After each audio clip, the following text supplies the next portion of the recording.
Welcome to a special edition of Ballpark Magazine, the Super Duper Baseball Blooper Issue.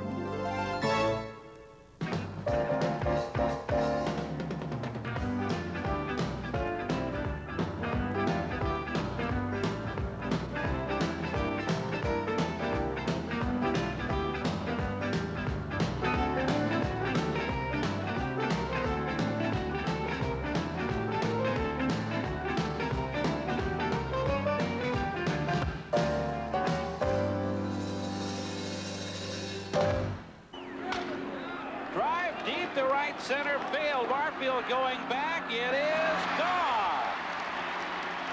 No, he caught it, Larry. My neighbor said, "Where are you going?" And I said, "Well, I'm headed to Kansas City to see the Orioles play." And he said, "What? Have you lost your head?"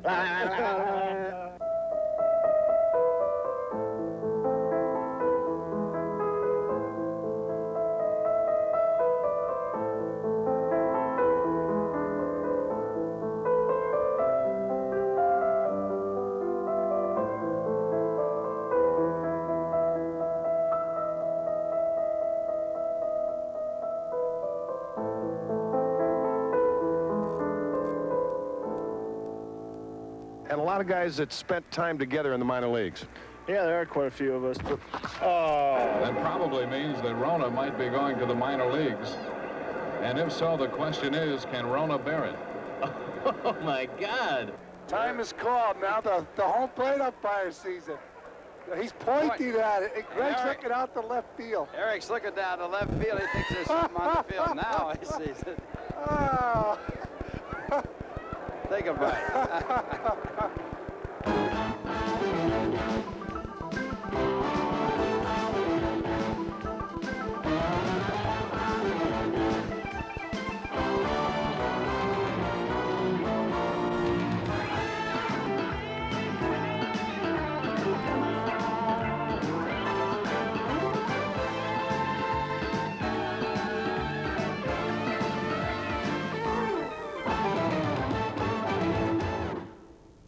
Before we turn to the heart of this issue, let's first hear from our faithful readers.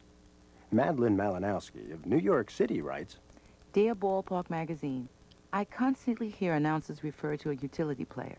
What exactly is a utility player? well, Madeline, this is someone like Jose Oquendo, who's so versatile. The manager can put him anywhere he pleases. Jose Oquendo, the secret weapon, now hurling for the Redbird. Into right field. Oquendo. One gone.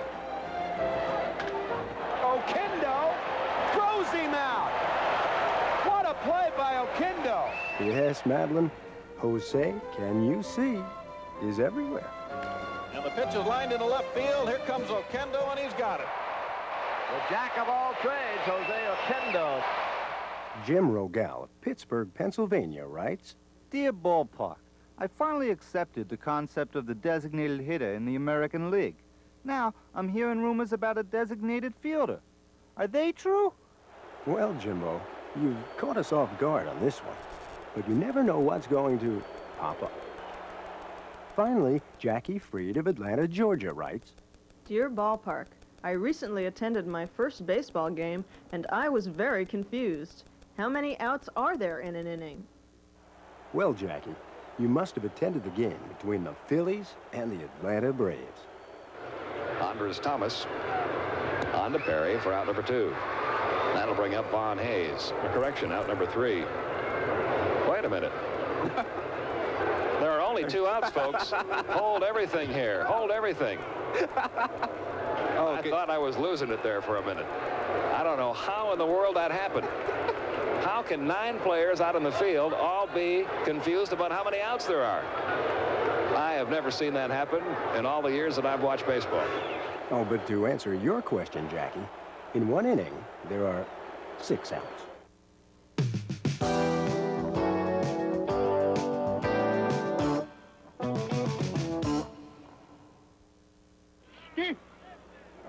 What?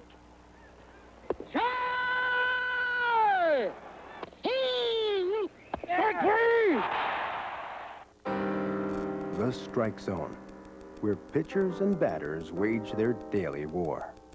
The strike zone is often a source of frustration and bewilderment.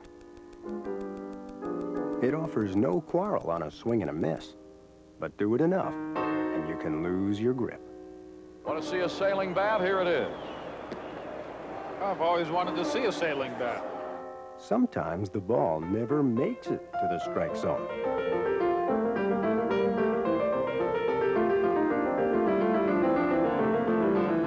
Ooh, right under his chin. On these occasions, revenge is often in order. This doesn't bother pitchers, as they tend to turn the other cheek.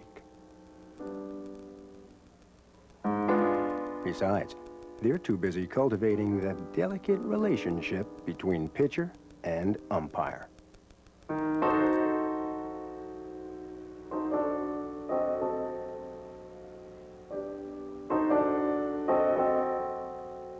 An unhappy pitcher can leave an umpire helpless.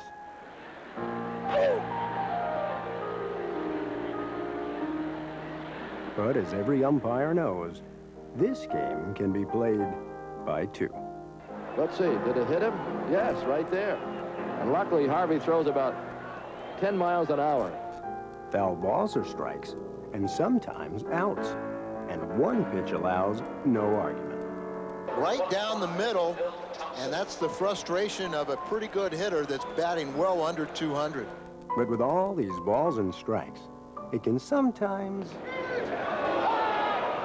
get confusing. Bob Engel thinks it's strike three. Robert, you're thinking about that favorite restaurant. The count is 3-2. Or is it? Houston players are leaving the field. The count should be 3-2. Bob Engel embarrassed this time. He's trying to keep from laughing and smiling. Embarrassing moments can take place any time you cross the strike zone. Real embarrassing.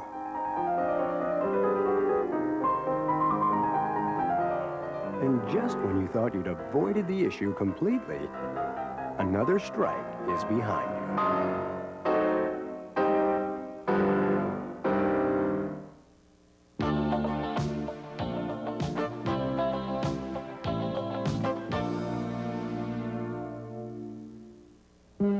Come with us now, if you dare, inside your worst baseball nightmare. A place where evil lurks and schemes, a place that's called the field of bad dreams. Where balls can find the smallest crack and home runs torment you by bouncing back. For only on the field of bad dreams do bunts roll forever, or so it seems. And when at last the ball stays fair, the fielders seem to forget it's there. Here catcher Sal Butera pitches, baffling hitters with his hitches, and leaving most of them in stitches. A field but on a pitch by Kipper, the runner breaks, unbeknownst to the pitcher, who catches one for the Gipper.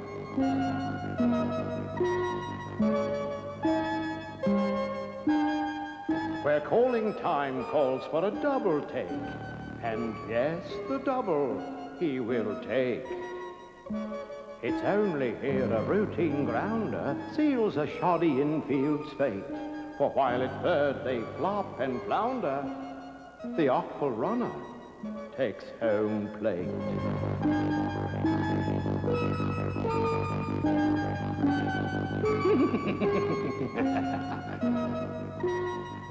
So come with us to the field of bad dreams, where nothing is the way it seems, where even doubles test the brain, when ground rules don't include the drain. For in this land of nightmare lore, the bad dreams leave you wanting more of things you've never seen before. Well, there's another ball. It scoots over near the Phillies' dugout, and this ball is going to try to, it stays on the lip, and Schmidt's going to try to come home. Nobody's covering. Oh, my goodness. I have never in my life seen that.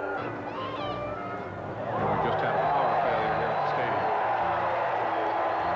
Well, we've seen it all now. Somebody pulled the plug on this thing. Well, the lights are out in Georgia. And we've got a flood. Out in center field, we've got a geyser. Or as they said in the movie Bull Durham, we got ourselves a natural disaster. Strike 3 was called, and Gladden was out of the box. Gladden stepped out. McClelland apparently told him to get back in, motion for Hudson to throw the pitch, and he was called out. What a bizarre out. 2 balls and a strike. What, that ball hit Tommy? Holy cow, he wasn't looking. Barrett is running, swing and a miss. The throw to second by Kennedy, and the runner is safe. What a bit of trickery on the part of Marty Barrett at second base. Obviously, the throw was there in time. Marty knew that. He pulled up short, purposefully. Sure did, didn't he? That's incredible. Carter unable to tag in advance, and Wisely remaining at second. With the Mets down by 4, and there are 2 out here in the 9th inning. Now Carter's called out, and the ball game is over. You think it's safe up in the press box? It's not supposed to shatter like that. That's plexiglass up there. Runners are going. Brooks lost the bat. The throw down to third, and Bonilla seemed to be clipped by the bat. Watch this. The bat, the ball, and Garcia arrive at third base at the same time. That's weird. Here's the bat. Garcia avoids it. Bonilla can't. The ball hit it. This is the first time I've ever seen this. This slider's hit deep to left field. Daniels back on the track at the wall. He jumps right again. Home run.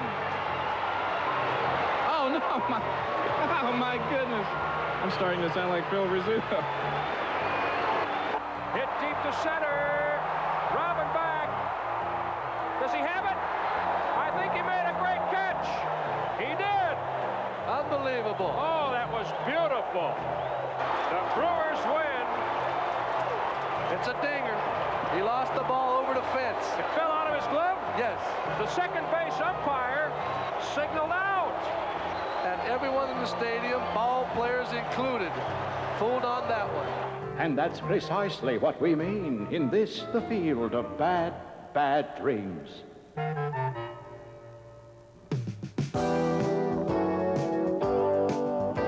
When you talk about baseball players' most embarrassing moments, everyone is the master of rationalization. That wasn't goofy. That was supernatural. I think it was the Aurora Borealis went off that night. They'll only be able to get one if they can get that. Here, John bobbles the ball and should have held it. John does not normally make that kind of mistake. They're going to try to score again there. And Tommy made 2 errors. Tommy should have stayed right on the mound. Well, you're right, absolutely. 3 errors? They can't give him 3 errors now. At one time, it was time for me to go up to hit, and I just had to go to the bathroom. I just had to go. And they just had to wait until I was done. And then, of course, there was the time Lloyd Mosby stole second base, and first base, and second base again, all on the same play. There goes Mosby. Picked a good pitch to go on. Terrible throw. Mosby doesn't know where the throw is. He's going back to first base. Is he going to steal first? He steals first. Now he's going to steal second again. I've never seen it before. It was something that I just wanted to make a video for the kids for on how to do things twice and be successful at doing so. That is probably the most unfortunate thing out of the whole year. I didn't even get a stolen base for it. I started against the Cubs one Sunday afternoon. I think I faced 8 hitters, and I only got 1 out, and he almost killed the third baseman. I tried to throw the ball in my glove. I missed the glove. Howard made a great save between third and short. It was a 1-run game. If he doesn't come up with the save, you know, it's a tie game. And I got a save, Howard got a save. We got 2 saves in that game.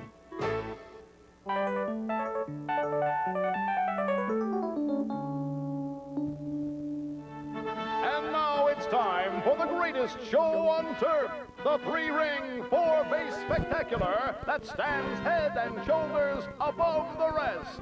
Let the ballpark Big Top begin. And so, without further ado, let's send out the clowns and get underway. I said send out the clowns and let's get underway. Will somebody get that clown off the field? Thank you. And now, keep your eye on the ball as baseball's jugglers take center stage.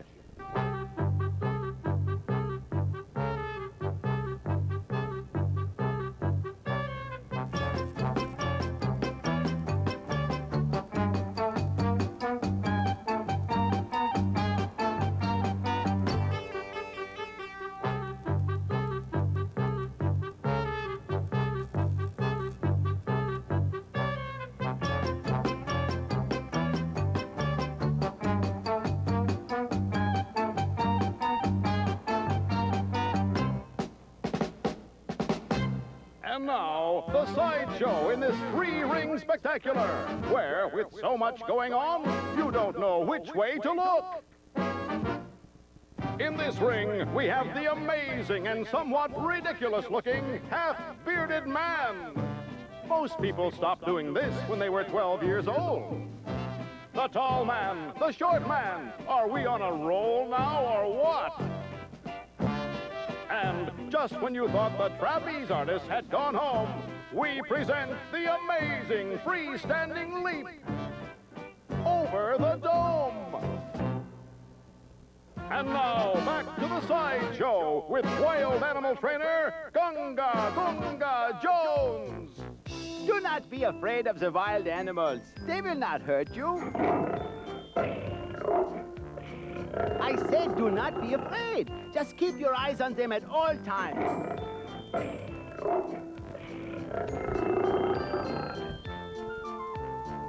The wild animals are really quite harmless. Watch how I carefully control this king of the AstroTurf with no fear whatsoever.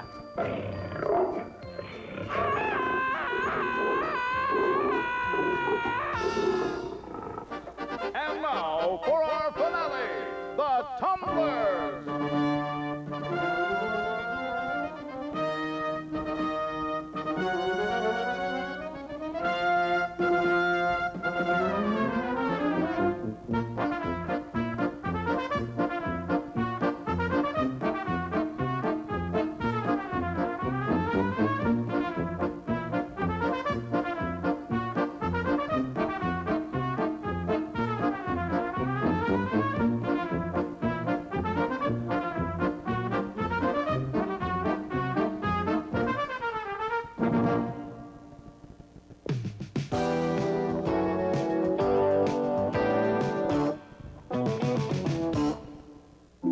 On this one fact, we're crystal clear.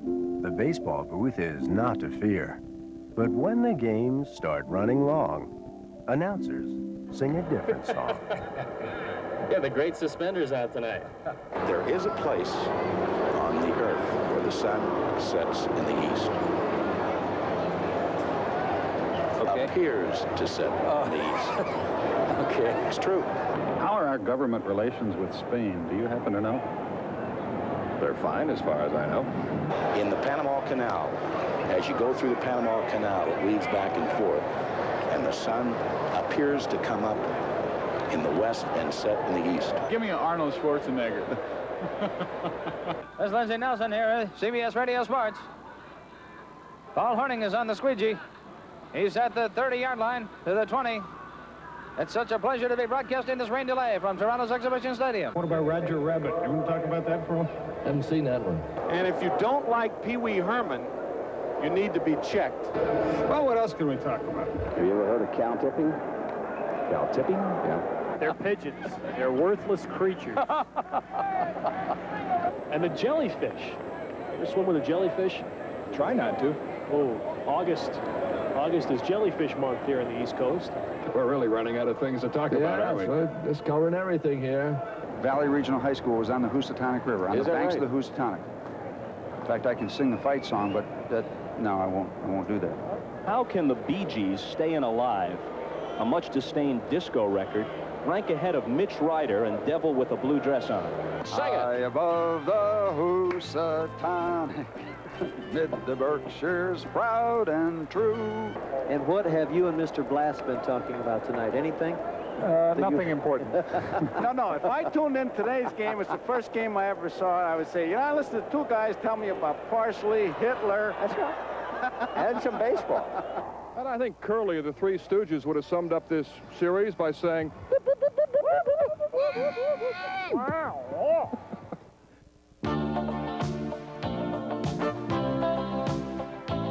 And now, this one and only message from our sponsor.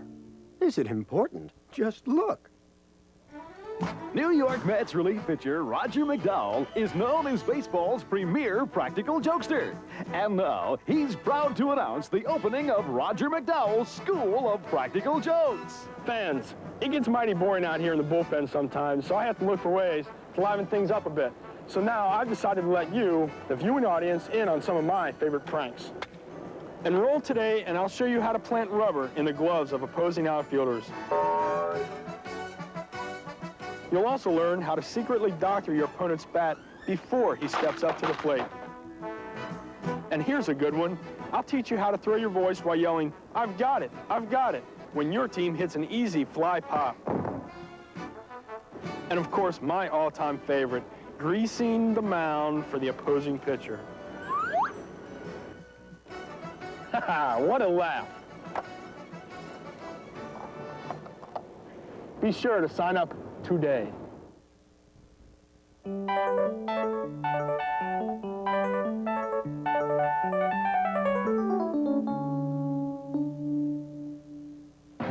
Baseball streaks belong only to the best, like Joe DiMaggio, who hit in 56 straight games. Lou Gehrig, who played more than 2,000 in a row. And the latest entry in the successive Hall of Fame, Orel Hershiser, who pitched 59 straight scoreless innings. Fly ball to right on a semi-check swing. Gonzalez, the record. Orel Hershiser, 59 consecutive innings scoreless. The all-time record. What's Drysdale thinking? Don't give me that stuff where guys always give it that, oh yeah, records are made to be broken. I was rooting for the kid. Fat chance. Whose name you want in the record book, yours or someone else's? But not all streaks strike a player's fancy, like Eric Davis, who struck out 9 straight times in 2 days of Mike Scott and Nolan Ryan.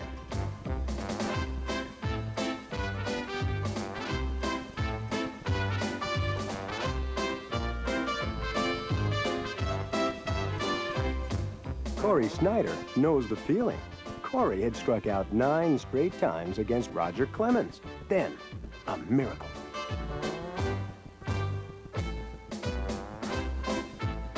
Corey's contact left him clamoring for more.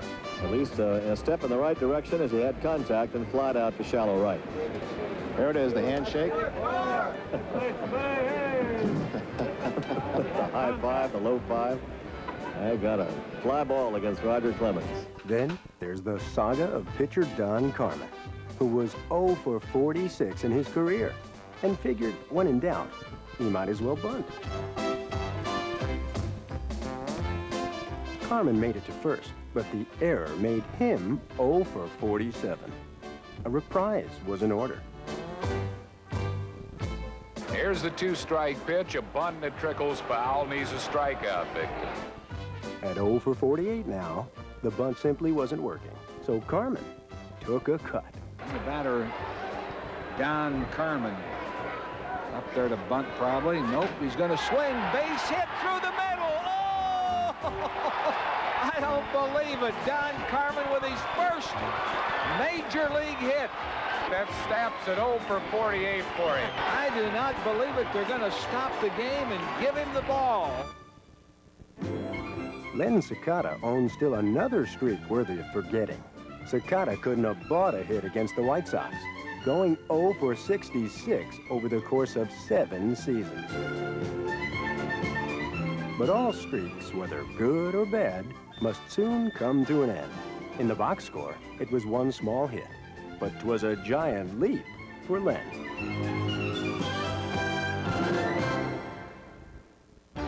Finally, there's Duane Kuiper, less known for his power than his glove. Duane had gone to the plate more than 1,300 times without hitting a home run. Then, one night, to the amazement of all, Duane Kuiper rocked Steve Stone.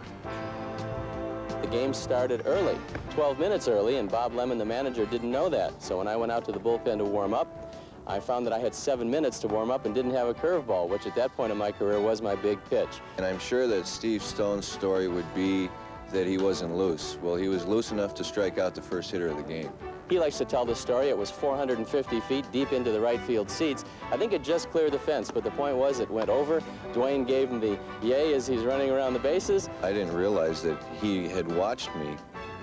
Obviously, he did if he knew that I raised my arm. Or maybe it was the 8x10s that I sent him of these still shots that I had. Whatever. It's the Duane Kuipers of the world who will always keep the streaks of the Joe DiMaggios intact.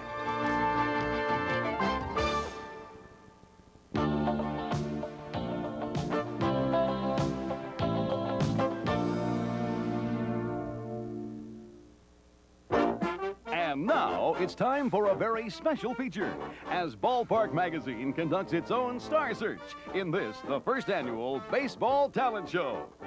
Today's category, impersonators who've made a lasting impression. So now, let's get on with the show. Thank you very much. And have we got a show for you? First, what do you say we take a look at those who didn't make the finals? All right, Pilgrim. I'm here to invite you to come out to the Kingdom. I can really dig that, man. Oh, Mammy, it's your little boy, Sammy, all the way from Alabama. Don't want no eggs and hammy, Mammy. Hi, this is Ed Sullivan, inviting all you fans in the greater Seattle area. Well, blows me down. It's interesting to note there are so many broadcasters, but the best broadcasters are those who always do themselves and not try to imitate any other broadcaster. All right, Siegfried, we've got you completely surrounded by the entire 4th Cavalry. Would you believe the 3rd Cavalry? How about 3 Boy Scouts on roller skates? This is Jimmy Stewart. Now, Marylander manager, Darrell Johnson. Tom hits well, feels well, but his Jimmy Stewart needs a lot of work. And how's this for a blast from the past? The Pedro and Tommy Show. All right, we'll get back to those guys. But first, now trust me on this one. Remember Cincinnati relief pitcher Brad the Animal Leslie? Well, he even prompted an imitation from the normally subdued Nolan Ryan. Nolan Ryan doing Brad Leslie? You gotta be kidding. But you gotta love it. What do you think, Pedro, Tommy? How good? You can do it now, be tough. I bet Tommy loves this. But what about Tommy John? Well, it looks like Don Mattingly has him down just about perfect. Now, unfortunately, once Price Waterhouse tallied up the votes, none of these contestants, not even Pedro and Tommy, made it to this, the final round.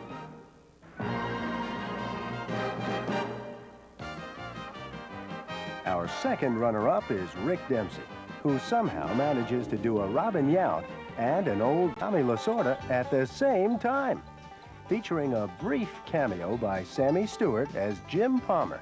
Get it? A brief cameo. Oh, boy. Toward right, curling down toward the corner. They won't get it, and it might get out. It will. See you later. Yount hits an opposite field home run.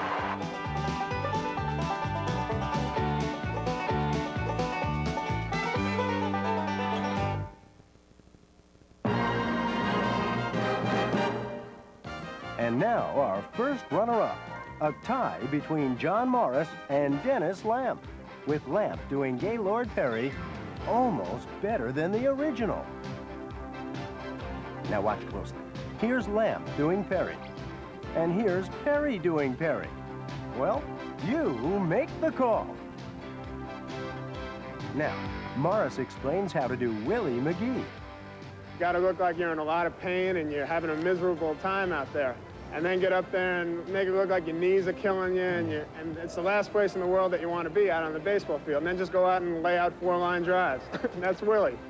Well, I'm not going to argue with that. But listen, Nobody does a Dave Winfield better than Lamp.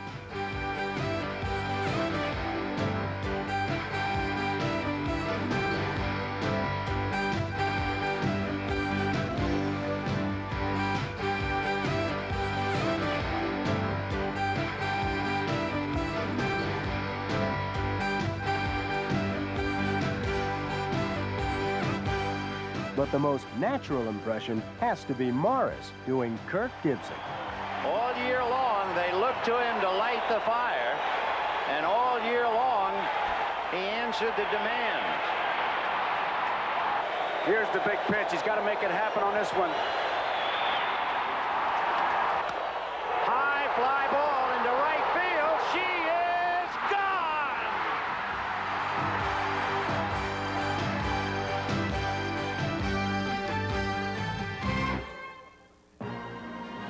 And now it's time for the winner of the first annual Baseball Talent Show.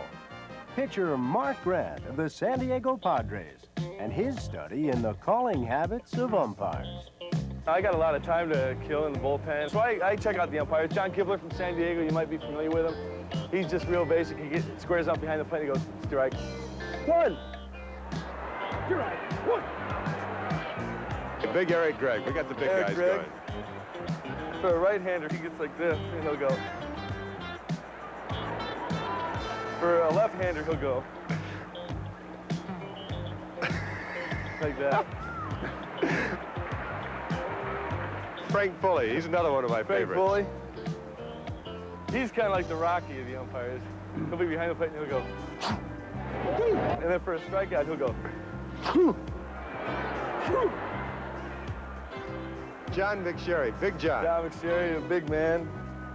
He'll just motion with his hand like that. Dutch Renner, my Dutch favorite. Renner, one of the all-time favorites. He's from the old school. Very vocal. He'll get behind the plate and go, stay right. One.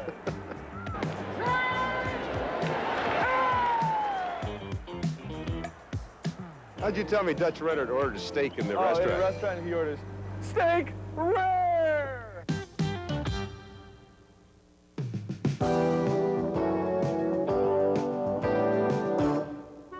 Of course, we know which bloopers win our admiration, but what about the players themselves? Which ones do they like best?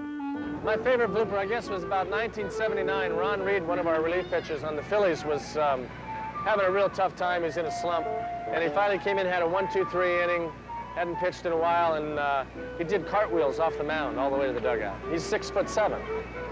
Unbelievable. We were playing in Minnesota, and there was a bunt down the line, and Kevin Seitzer came over. It was staying on the line, and Kevin goes on the inside of the line and starts blowing the ball so it could continue to roll foul. And just to have the ability to think about doing something like that it blows you away.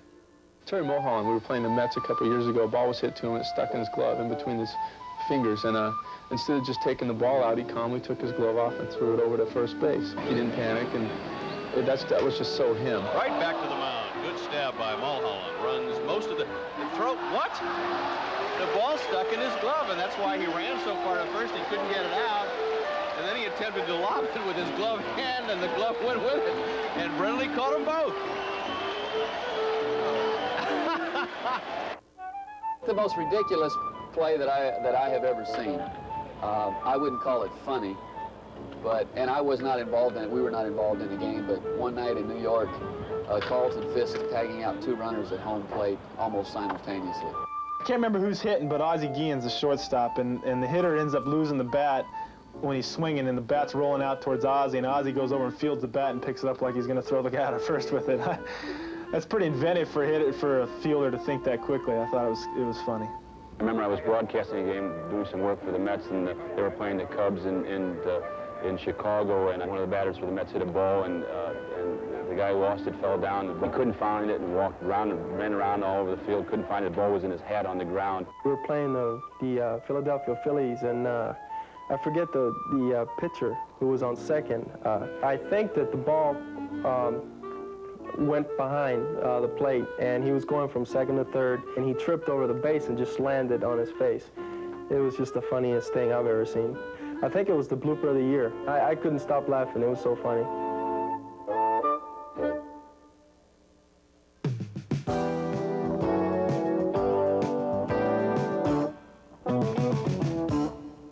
You know, not every super-duper baseball blooper leaves its victim in a stupor, as Ballpark Magazine looks at the bounces that went over with a bang.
Out to Zavella. He caught it! It'll be a double play! What a freak double play! And that's sliced to left field, and it's another chance for Mitchell, and he makes a bare-handed catch! You gotta be kidding me. Gotta be the play of the year. It's back. Look at that. Look what I have. And Viola even had time to look into the dugout to say to his teammates, I got it. Oh, Newman on the tarp makes the catch. Look at that stop by Palmer. Unbelievable.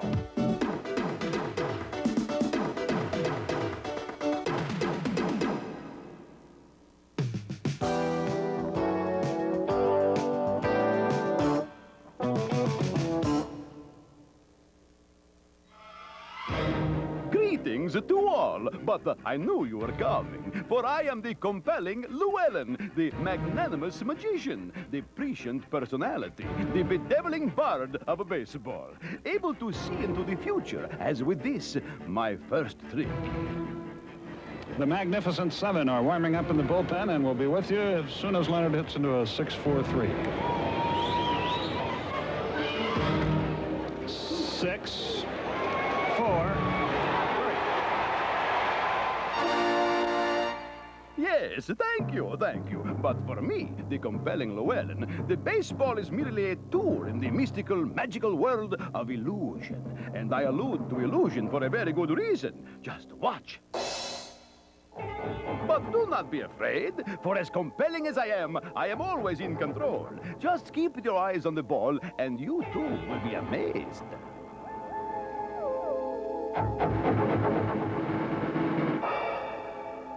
That's it, my son. Keep your eyes on the ball. Never let it leave your sight. Hey, what's the matter? You flunk a little league or something? For only I, the compelling Llewellyn, can make a ball disappear, or so it seems, then reappear. Then watch the victim disappear into the minor world. Yes, I am indeed compelling. I simply can't say that enough, as I can make balls disappear into walls.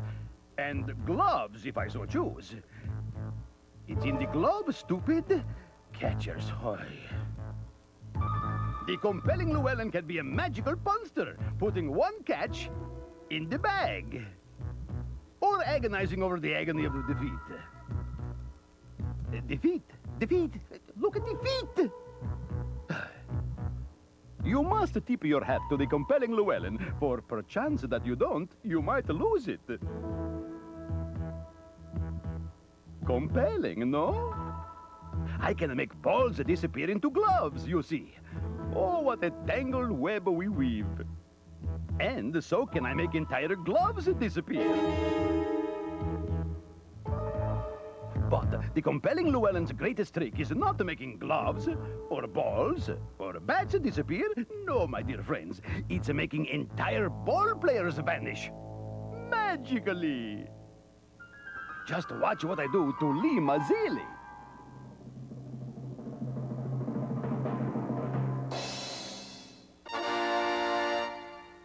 and again. Through doors, piece of cake.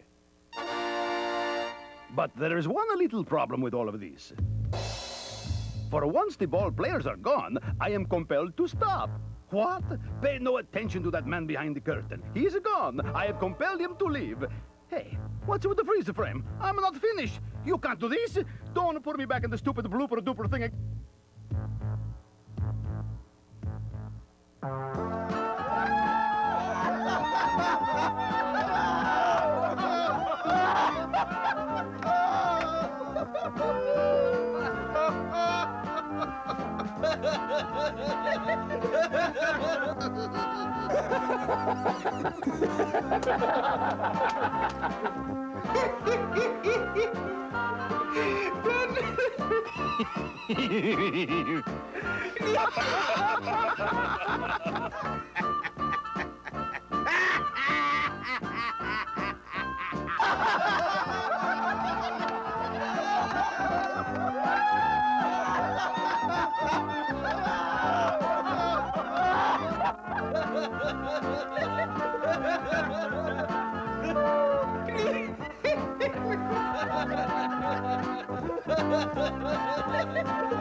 Ha ha ha!